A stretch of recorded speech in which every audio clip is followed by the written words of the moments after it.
What's going on, guys?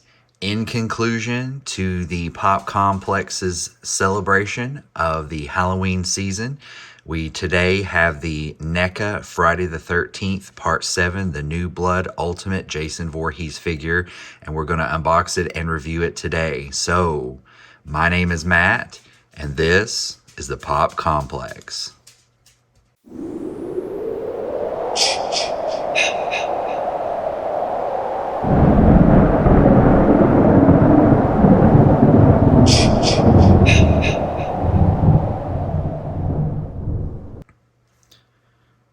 Alright guys, welcome back to the PopComplex. As I stated before, we have the NECA Ultimate Jason Voorhees from Friday the 13th, Part 7, The New Blood. And this film was the 7th installment in the Friday the 13th franchise, and it came out in 1988. And Jason returns from the depths of Crystal Lake, and this time he goes up against a new rival. That would be the girl Tina, the main protagonist in the film, a girl who, very similar to Stephen King's Carrie, has telekinetic powers. So several years after Part 6, when Tommy Jarvis was able to chain him to the bottom of Crystal Lake, he returns to go up against Tina.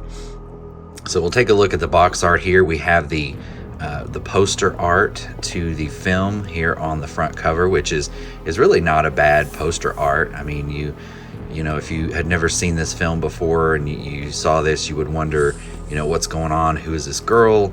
And it's simple yet effective. So yeah, there's the cover art. On the top, we have the Friday the 13th New Blood Part 7 logo here, and we have a photo from the actual film. It looks like it's pretty grainy. It looks like the actual screenshot of Jason from the film. We'll flip it over here to the side, and we have that same picture and the Friday the 13th logo there. On the other side, the same way, guys, only just in the reverse. In the bottom, we have the legal information and barcode, and then on the back, we have photography from the figure.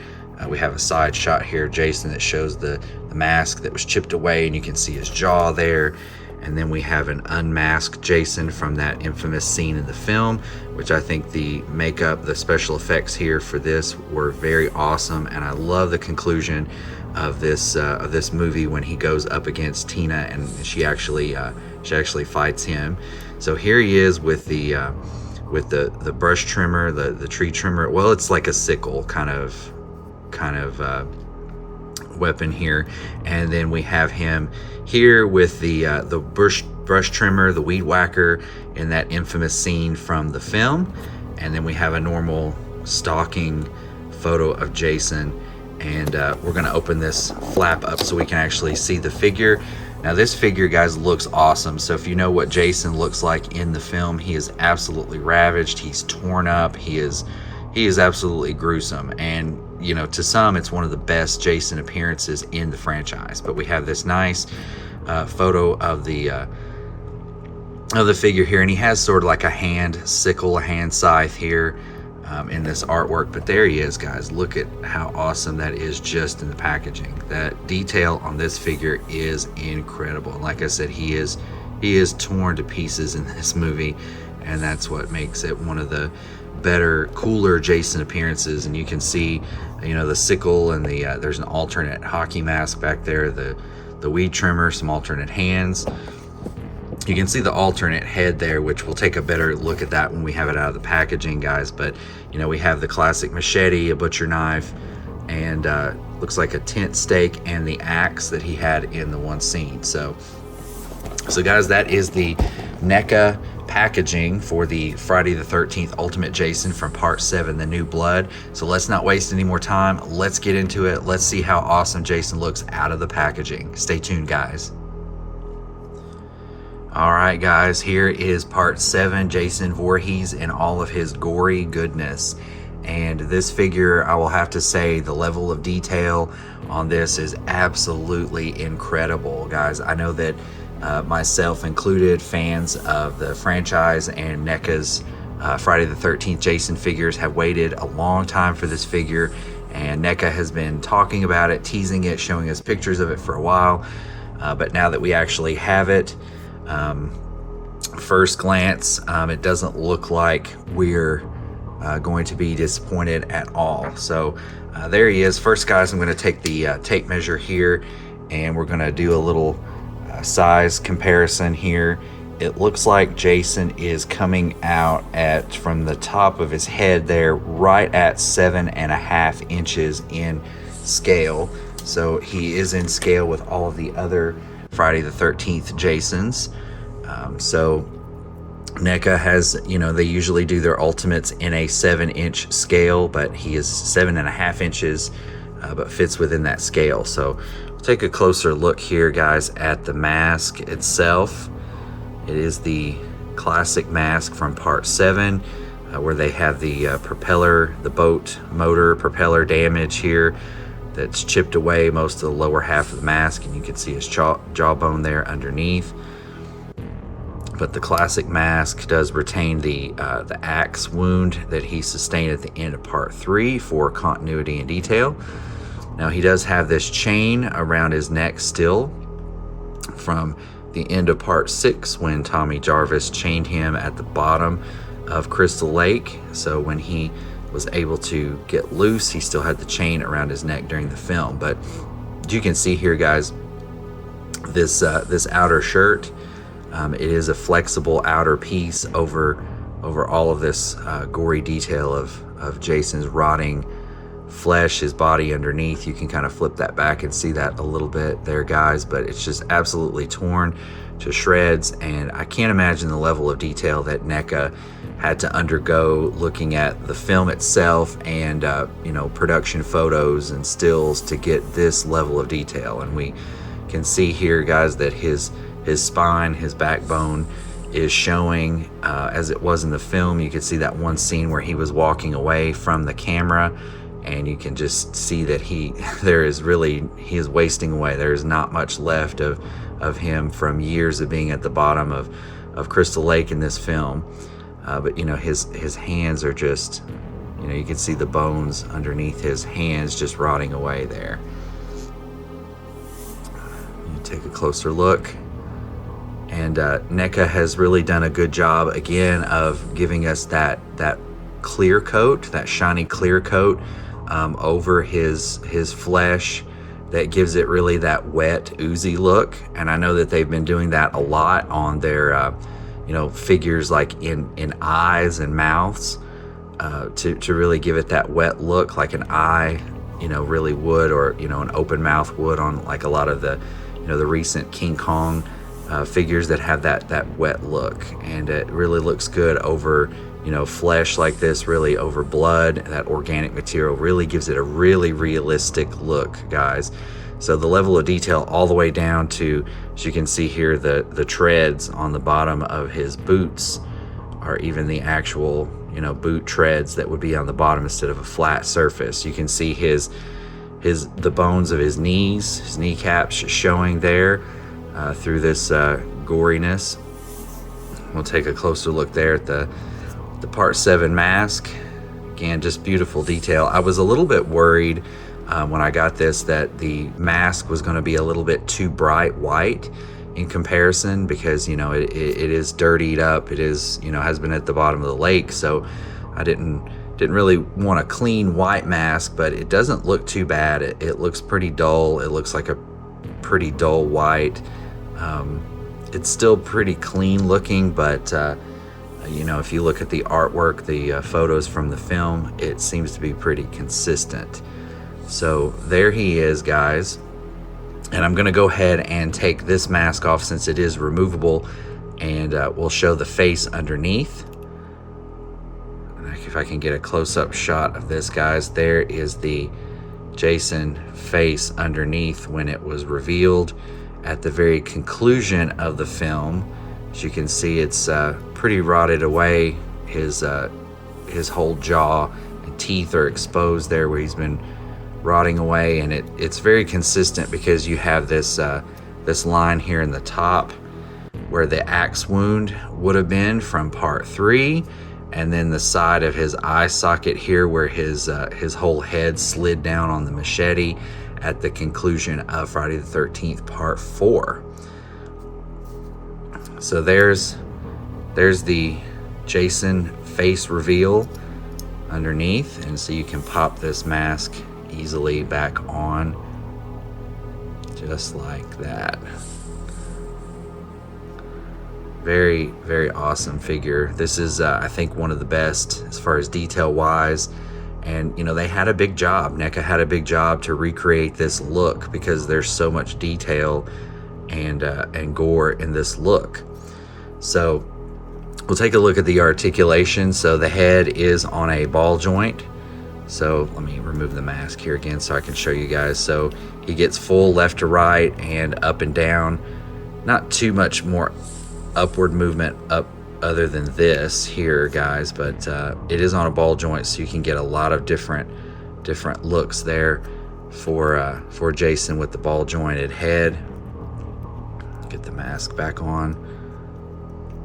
All right, and the shoulders, we're on a typical shoulder joint where he can go up and outward, but it seems to be pretty stiff. I think, you know, there's some limitations here with the upper part of his shirt that kind of limit that, so he can really only go kind of that far out with the stiff joint, but it does go up and down, and of course, you know, forward and back. He's got a nice double jointed elbow here. As you can see, it's jointed here and here, so he can get some movement here and some additional movement, so he can get a pretty tight bend there on the elbow. And there is an upper ab cut right here, if you can see it underneath there, guys, which is really nice because the design of his costume here hides that really well with his shirt draping down over that. And there is not a waist. Doesn't look like there's a waist cut right here. Maybe slightly. Yeah, there's a slight waist cut that you can see some movement there. The hips are ball jointed, so you can get forward and back and out to about right here. But really, with, you know, recreating scenes from this film and you know, the way Jason moved in this film, you really don't need that much more than that. He's got a nice looking double jointed knee here, it looks like, but it is very stiff and kind of restricted by the design of the figure based on, you know, the sculpting of this particular costume. But again, with this character, you really don't need that much articulation because he doesn't move like that in the film, or, you know, really have any poses too much where his knee is bent in the film that you may want to put him in. So that's still okay, guys. The knee does also move side to side as well, and his boots, his feet are on ankle rockers, but they are a little bit limited by the sculpt of the rubbery sculpt of the bottoms of the pants here. So you're kind of limited there, but it's okay. Again, for this particular figure, this character doesn't need a whole lot of articulation anyway, because, you know, the poses in the film, if you wanted to recreate that or pose him, you know, Jason's not very dynamic. He's pretty stiff and slow moving, kind of like Michael Myers. So I forgot to touch on the wrists here, guys. The wrists are typical NECA wrist joints, so you have the, you know, the forward and back, the inward outward movement there on the wrist, and then of course a full 360 on the wrist there as well. Pretty typical though with what we see from NECA's wrist joints. So there he is. He seems a little heavy on the back, like he has a tendency to want to fall back instead of forward. So you have to kind of work with him a little bit as far as standing and getting the ankles in the right spot for him to be able to stand, or at least on mine anyway. He seems to have a tendency to kind of go back. He seems to be more weighted, see, toward his back, like he wants to fall over there. All right, but I put him right here, and as you can see, guys, the inside of the figure does come with this nice little background. It is pretty dark here, but it is the dock there over the lake, scene from the film. Not too super detailed, as you can see there. It's kind of dark and fuzzy, but it does look like a screenshot from some point in the film itself. But that's a cool little touch as well. All right, guys, and now we're going to take a look at the accessories that he comes with. So he comes with a ton of accessories. So first we're going to take a look at this alternate head. So as you can see here in the light here, it is very, very shiny looking. It's that nice clear coat that gives him that wet, oozy look, but it is the unmasked Jason head again, but this time he has a more open, screaming, growling mouth, a more angry face with his mouth wide open, as opposed to the closed mouth that is underneath the mask that he was already packaged with.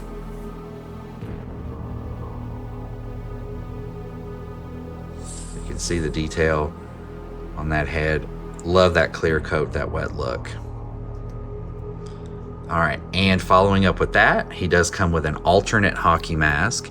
So, you know, guys, spoiler alert if you have not seen the film, but there is an infamous scene where Tina uses her telekinetic powers to basically split and just bust open his mask while it's on his face, revealing his face in this film for the first time. So you get that alternate bursting open, that splitting mask effect. So, you could pose him with this mask, with the splitting off of it like that at some point. Kind of like this. I think without some bendy wire in the straps of the mask, which it does not have, I think it would be a little bit hard to actually get that posed perfectly if you were going to display him like that, where the mask is just absolutely just busting off of his face. He does come with this hand sickle. Very nice detail. Look at the handle there, guys. I think NECA is really hitting it out of the park on these accessories and the level of detail now that they're able to put into their figures and the paint job. But that looks very real, very realistic with the wooden handle there. He comes with, of course, the classic machete, and there's no blood on this machete. But very cool to have Jason's classic, almost signature weapon. He does come with a butcher knife, very nice looking butcher knife. Again, really, guys, I dig the detail that NECA puts in the handles of these. It really looks like the real wooden handle of the butcher knife. Very awesome. And we have a bloody tent stake. These accessories replicate all of the scenes and kills in the film. And really awesome looking accessory, guys. I think I'm gonna pose mine with this axe that he wields when he breaks into the house. And actually, if he were posed with this particular axe, it does recreate that scene where the screenshot was actually taken, where he's holding the axe in the air. That was actually taken for the cover of the Nintendo, the NES Jason video game from 1989. So that's the cover of that game, and I'll put that up on screen right now so you guys can get a good idea, a good shot of that. But since I love that game so much and that scene is so iconic, I think I may pose my Jason with the axe up in the air from that scene. But I really love this accessory, guys. There's a little bit of some faint blood there on the axe, and it looks really good. I mean, the level of detail on this is amazing. And he does come with the brush trimmer, the long-handled sickle, like the brush trimmer that he did use in the film as well. You get a good look at the detail, the screws there on that. Very awesome. I absolutely love this figure. And probably the coolest accessory here is the weed whacker, the brush trimmer that he used in that one infamous scene, if you have seen the film, guys. But look at this. Look at the motor, the fuel line, the carburetor, the fuel tank there, the little pull starter where you would pull to start it up is all represented there. I mean, the level of detail, the trigger to feed the gas to it, I mean, absolutely, this is just an amazing accessory in the level of detail. And also here you look at the blade is loose here, so it is able to spin. So that is incredible, guys. I love these accessories and I love this figure. My only minor gripe would have been the mask. I figured the mask was going to be a little bit too white for this particular figure, but it looks okay. Getting out of the packaging, it looks very dull and aged like it would have been. So I look forward to adding this figure to my Friday the 13th Jason collection. And guys, if you haven't seen my other figures in my Friday the 13th collection and all of my other horror figures, I'm going to put a link in the description to my horror figure tour that I did several months ago on that. So it has grown a little bit, but basically, you know, I have the other Friday the 13th NECA Jasons from the franchise. I have all of the Freddy Krueger figures from the Nightmare on Elm Street. I have the Michael Myers from Halloween 2, and I have both Pennywise figures from the 1990 It that NECA has produced as well. So guys, I'm going to put a card up in the corner, link in the description. So if you haven't checked that video out, check that video out. It is awesome. And guys, let me know what you think. Please hit that like button if you like this video. It really supports the channel and helps out. And if you would, please subscribe. If you love my content, you want to see more great videos, you know, click that subscribe button, click the bell to be notified anytime I upload a new video to the Pop Complex. Guys, let me know what you think about this figure in the comments section, and just leave your thoughts in the comments section. Just help out the channel. Let me know what you think. And as always, you can support the channel on Patreon. There will be a link in the description. It is patreon.com/the Pop Complex. So guys, thanks for watching and have a super creepy, spooky, terrifying Halloween season. Thanks, guys.